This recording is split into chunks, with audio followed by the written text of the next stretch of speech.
Mazmur pasal 1 ayat 1 sampai 6. Beginilah firman Tuhan di bawah perikop jalan orang benar dan jalan orang fasik.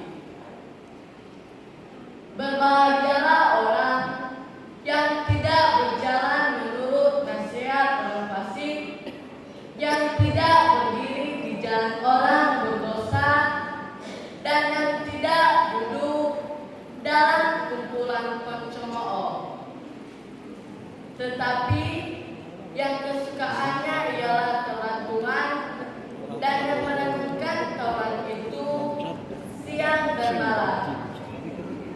Ia seperti pohon yang ditanam di tepi aliran air, yang menghasilkan buahnya pada musimnya, dan yang tidak layu daunnya, apa saja yang diperbuatnya berhasil.